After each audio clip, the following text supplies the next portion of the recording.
ಹರಿ ಓಂ. ರಾಮಾಯ ರಾಮಭದ್ರಾಯ ರಾಮಚಂದ್ರಾಯ ವೇದಸೆ ನಾಥಾಯ ರಘುನಾಥಾಯ ಸೀತಾಯ ಪತಯೇ ನಮಃ. ಎಲ್ಲರಿಗೂ ನಮಸ್ಕಾರ. ಇಂಕ್ ಅಂಡ್ ದ ಬುಕ್ ಚಾನಲ್ಗೆ ಸ್ವಾಗತ. ಕಳೆದ ಭಾಗದಲ್ಲಿ ನಾವು ರಾಮಾಯಣದ ಬಾಲಕಾಂಡದ ಬಗ್ಗೆ ಬಹಳ ಆಸಕ್ತಿದಾಯಕ ರಸಪ್ರಶ್ನೆಗಳನ್ನು ನೋಡಿದೆವು. ನಿಮ್ಮೆಲ್ಲರ ಪ್ರೋತ್ಸಾಹಕ್ಕೆ ಧನ್ಯವಾದಗಳು. ಇಂದು ನಾವು ರಾಮಾಯಣದ ಅತ್ಯಂತ ಭಾವುಕ ಮತ್ತು ಪ್ರಮುಖ ಘಟ್ಟವಾದ ಅಯೋಧ್ಯಕಾಂಡಕ್ಕೆ ಕಾಲಿಡುತ್ತಿದ್ದೇವೆ. ಶ್ರೀರಾಮನ ಪಟ್ಟಾಭಿಷೇಕದ ಸಿದ್ಧತೆ ಹಿಡಿದು ವನವಾಸದವರೆಗಿನ ಘಟನೆಗಳ ಬಗ್ಗೆ ಇಂದು 15 ಮುಖ್ಯ ಪ್ರಶ್ನೆಗಳನ್ನು ನಿಮ್ಮ ಮುಂದೆ ಇಡುತ್ತಿದ್ದೇನೆ. ಸಿದ್ಧರಿದ್ದೀರಾ? ಹಾಗಿದ್ದರೆ ಬನ್ನಿ ಮುಂದಿನ ಪ್ರಶ್ನೆಗೆ ಹೋಗೋಣ. ಮೊದಲನೆಯ ಪ್ರಶ್ನೆ, ದಶರಥ ಮಹಾರಾಜನು ಶ್ರೀರಾಮನಿಗೆ ಯಾವ ಪದವಿಯನ್ನು ನೀಡಲು ನಿರ್ಧರಿಸಿದನು? ಎ ಸೇನಾಧಿಪತಿ, ಬಿ ಯುವರಾಜ, ಸಿ ಮಂತ್ರಿ, ಡಿ ರಾಜ್ಯಪಾಲ. ನಿಮ್ಮ ಸಮಯ ಪ್ರಾರಂಭ.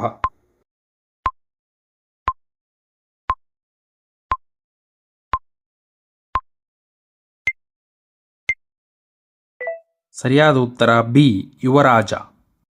ಎರಡನೆಯ ಪ್ರಶ್ನೆ, ಶ್ರೀರಾಮನ ಪಟ್ಟಾಭಿಷೇಕವನ್ನು ತಡೆಯಲು ಕೈಕೇಯಿಯ ಮನಸ್ಸನ್ನು ಬದಲಿಸಿದ ದಾಸಿ ಯಾರು? A Manthara, B Trijata, C Mandodari, D Shabari. ನಿಮ್ಮ ಸಮಯ ಪ್ರಾರಂಭ.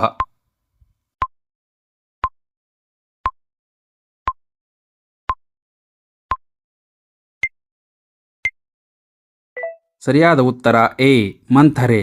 ಶ್ರೀರಾಮನ ಪಟ್ಟಾಭಿಷೇಕವನ್ನು ತಡೆಯಲು ಮತ್ತು ಭರತನಿಗೆ ರಾಜ್ಯವನ್ನು ಕೊಡಿಸಲು ಮಂಥರೆಯು ಕೈಕೇಯಿಯ ಮನಸ್ಸನ್ನು ಬದಲಿಸುತ್ತಾಳೆ. ಮೂರನೆಯ ಪ್ರಶ್ನೆ, ಕೈಕೇಯಿಯು ದಶರಥನಿಂದ ಪಡೆದ 2 ವರಗಳಲ್ಲಿ ಮೊದಲನೆಯದು ಯಾವುದು? ಎ ಶ್ರೀರಾಮನಿಗೆ ವನವಾಸ, ಬಿ ಭರತನಿಗೆ ಪಟ್ಟಾಭಿಷೇಕ, ಸಿ ಶತ್ರುಘ್ನನಿಗೆ ಅಧಿಕಾರ, ಡಿ ದಶರಥನ ನಿವೃತ್ತಿ. ನಿಮ್ಮ ಸಮಯ ಪ್ರಾರಂಭ.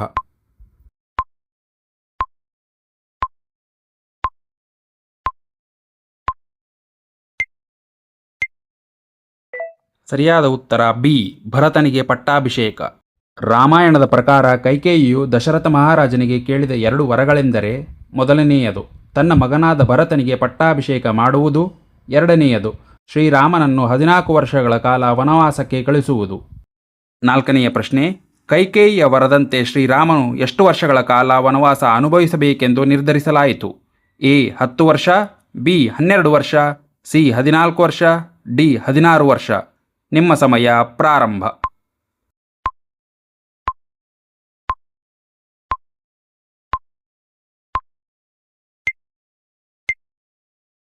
ಸರಿಯಾದ ಉತ್ತರ ಸಿ 14 ವರ್ಷ. ಐದನೆಯ ಪ್ರಶ್ನೆ, ರಾಮನು ಅಯೋಧ್ಯೆಯನ್ನು ಬಿಟ್ಟು ಹೊರಟಾಗ ಅವನ ಜೊತೆಗೆ ಕಾಡಿಗೆ ಬಂದವರು ಯಾರು? ಎ ಭರತ ಮತ್ತು ಶತ್ರುಘ್ನ, ಬಿ ಸೀತೆ ಮತ್ತು ಲಕ್ಷ್ಮಣ, ಸಿ ವಸಿಷ್ಠ ಮತ್ತು ವಿಶ್ವಾಮಿತ್ರ, ಡಿ ಸುಮಂತ ಮತ್ತು ಗುಹ. ನಿಮ್ಮ ಸಮಯ ಪ್ರಾರಂಭ.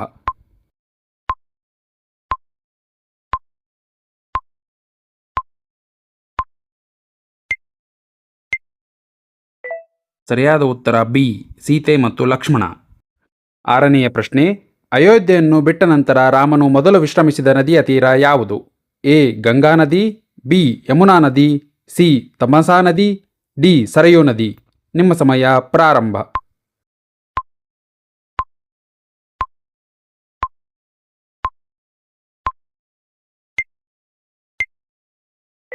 ಸರಿಯಾದ ಉತ್ತರ ಸಿ ತಮಸಾ ನದಿ.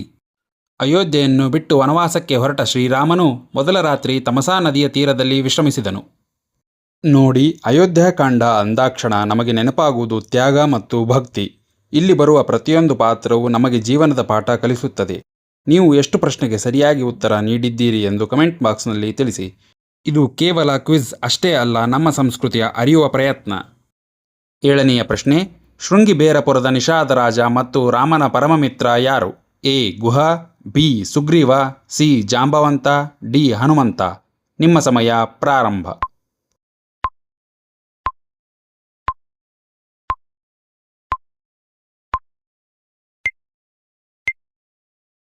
ಸರಿಯಾದ ಉತ್ತರ ಎ ಗುಹ. ಎಂಟನೆಯ ಪ್ರಶ್ನೆ, ರಾಮನು ಗಂಗಾ ನದಿಯನ್ನು ದಾಟಲು ಸಹಾಯ ಮಾಡಿದವನು ಯಾರು?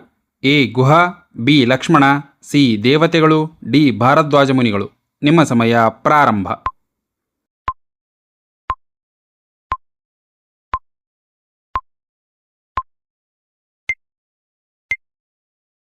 ಸರಿಯಾದ ಉತ್ತರ ಎ ಗುಹ.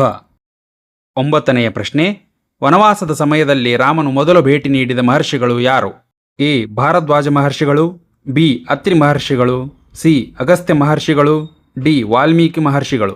ನಿಮ್ಮ ಸಮಯ ಪ್ರಾರಂಭ.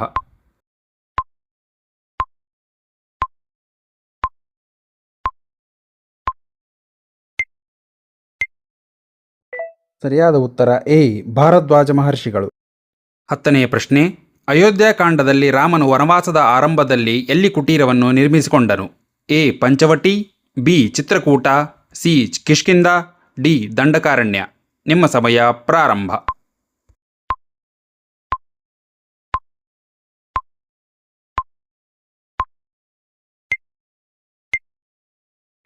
ಸರಿಯಾದ ಉತ್ತರ ಬಿ ಚಿತ್ರಕೂಟ. ರಾಮಾಯಣದ ಅಯೋಧ್ಯಾಕಾಂಡದಲ್ಲಿ ರಾಮನು ವನವಾಸಕ್ಕೆ ತೆರಳಿದಾಗ ಆರಂಭದಲ್ಲಿ ಲಕ್ಷ್ಮಣ ಮತ್ತು ಸೀತೆಯೊಂದಿಗೆ ಚಿತ್ರಕೂಟದ ಪರ್ವತ ಹತ್ತಿರ ಮಂದಾಕಿನಿ ನದಿಯ ತೀರದಲ್ಲಿ ಪರ್ಣಕುಟೀರವನ್ನು ನಿರ್ಮಿಸಿಕೊಂಡು ನೆಲೆಸುತ್ತಾನೆ. 11ನೆಯ ಪ್ರಶ್ನೆ. ಶ್ರೀರಾಮನು ವನವಾಸಕ್ಕೆ ಹೊರಡುವ ಮೊದಲು ತನ್ನ ಆಸ್ತಿಪಾಸ್ತಿಗಳನ್ನು ದಾನ ಮಾಡುವಾಗ ತ್ರಿಜಟ ಎಂಬ ಬ್ರಾಹ್ಮಣನಿಗೆ ಹಸುವನ್ನು ನೀಡುವ ಪ್ರಸಂಗ ಅಯೋಧ್ಯಾಕಾಂಡದಲ್ಲಿ ಬರುತ್ತದೆ. ಆ ಬ್ರಾಹ್ಮಣನು ಎಷ್ಟು ಹಸುಗಳನ್ನು ಪಡೆದನು? ಎ 10,000 ಹಸುಗಳು, ಬಿ ಕೇವಲ 100 ಹಸುಗಳು, ಸಿ ಅಯೋಧ್ಯೆಯ ರಾಜಮನೆತನದ ಅರ್ಧದಷ್ಟು ಹಸುಗಳು, ಡಿ ತಾನು ಎಸೆದ ಕೋಲು ತಲುಪಿದ ದೂರದವರೆಗೂ ನಿಂತಿದ್ದ ಎಲ್ಲಾ ಹಸುಗಳು. ನಿಮ್ಮ ಸಮಯ ಪ್ರಾರಂಭ.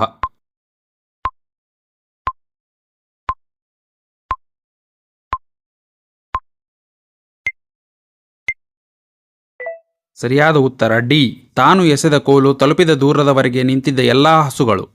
ಶ್ರೀರಾಮನು ತಂದೆಯ ಆಜ್ಞೆಯಂತೆ 14 ವರ್ಷಗಳ ಕಾಲ ವನವಾಸಕ್ಕೆ ಹೊರಡುವ ಮೊದಲು ತನ್ನ ಆಸ್ತಿಪಾಸ್ತಿಗಳನ್ನು ಬ್ರಾಹ್ಮಣರಿಗೆ ಮತ್ತು ಬಡವರಿಗೆ ದಾನ ಮಾಡುತ್ತಿರುತ್ತಾನೆ. ಗಾರ್ಗ್ಯ ಗೋತ್ರದ ತ್ರಿಜಟ ಎಂಬ ಬಡ ಬ್ರಾಹ್ಮಣನು ತನ್ನ ಪತ್ನಿಯ ಒತ್ತಾಯದ ಮೇರೆಗೆ ಶ್ರೀರಾಮನ ಬಳಿ ದಾನ ಕೇಳಲು ಬರುತ್ತಾನೆ. ಆತನಿಗೆ ಅನೇಕ ಮಕ್ಕಳಿದ್ದು ಜೀವನ ನಿರ್ವಹಣೆ ಕಷ್ಟಕರವಾಗಿರುತ್ತದೆ. ಶ್ರೀರಾಮನು ತಮಾಷೆಗಾಗಿ ತ್ರಿಜಟನಿಗೆ ಒಂದು ಕೋಲನ್ನು ನೀಡಿ, ನೀನು ನಿನ್ನ ಸಂಪೂರ್ಣ ಶಕ್ತಿಯನ್ನು ಹಾಕಿ ಈ ಕೋಲನ್ನು ಎಸೆಯಬೇಕು.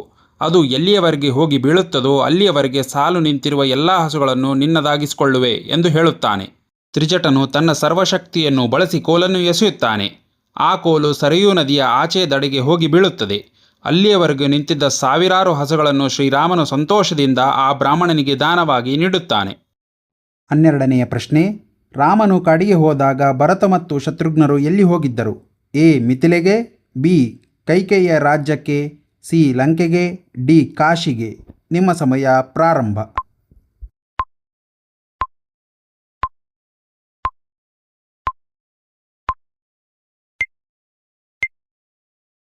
ಸರಿಯಾದ ಉತ್ತರ ಬಿ ಕೈಕೇಯಿಯ ರಾಜ್ಯಕ್ಕೆ. 13ನೇ ಪ್ರಶ್ನೆ. ಅಯೋಧ್ಯೆಗೆ ಮರಳಿದ ಭರತನು ರಾಮನನ್ನು ಮರಳಿ ಕರೆತರಲು ಎಲ್ಲಿಗೆ ಹೋದನು? ಎ ಪಂಚವಟಿಗೆ, ಬಿ ಚಿತ್ರಕೂಟಕ್ಕೆ, ಸಿ ದಂಡಕಾರಣ್ಯಕ್ಕೆ, ಡಿ ಜನಸ್ಥಾನಕ್ಕೆ. ನಿಮ್ಮ ಸಮಯ ಪ್ರಾರಂಭ.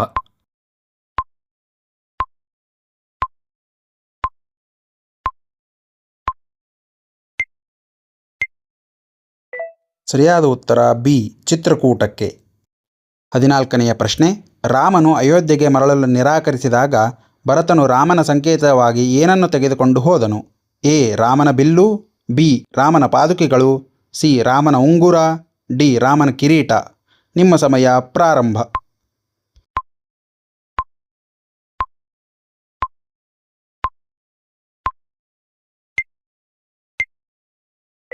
ಸರಿಯಾದ ಉತ್ತರ ಬಿ ರಾಮನ ಪಾದುಕೆಗಳು.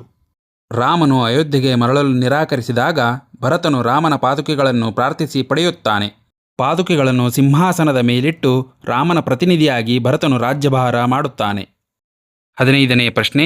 ಭರತನು ಅಯೋಧ್ಯೆಯ ಒಳಗೆ ಹೋಗದೆ ಪಾದುಕೆಗಳನ್ನು ಸಿಂಹಾಸನದ ಮೇಲಿಟ್ಟು ಎಲ್ಲಿಂದ ರಾಜ್ಯಭಾರ ಮಾಡಿದನು? A Nandigram, B Shringaverapura, C Mithila, D Prayag. ನಿಮ್ಮ ಸಮಯ ಪ್ರಾರಂಭ.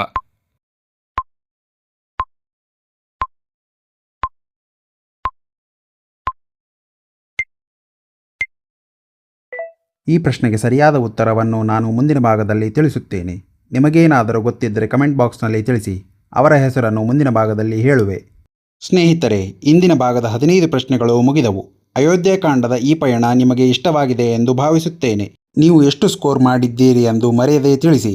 ನಾಳೆ ನಾವು ರಾಮಾಯಣದ ಮುಂದಿನ ಭಾಗವಾದ ಅರಣ್ಯಕಾಂಡದ ಬಗ್ಗೆ ಚರ್ಚಿಸೋಣ. ಅಲ್ಲಿ ರಾಮನ ವನವಾಸದ ಜೀವನ ಮತ್ತು ಪ್ರಮುಖ ಘಟನೆಗಳ ಬಗ್ಗೆ ಪ್ರಶ್ನೆಗಳಿರುತ್ತವೆ. ಇಂದಿನ ಈ ವಿಡಿಯೋ ಇಷ್ಟವಾಗಿದ್ದರೆ ಲೈಕ್ ಮಾಡಿ ಮತ್ತು ನಿಮ್ಮ ಸ್ನೇಹಿತರೊಂದಿಗೆ ಹಂಚಿಕೊಳ್ಳಿ. ಧನ್ಯವಾದಗಳು. ಜೈ ಶ್ರೀರಾಮ್.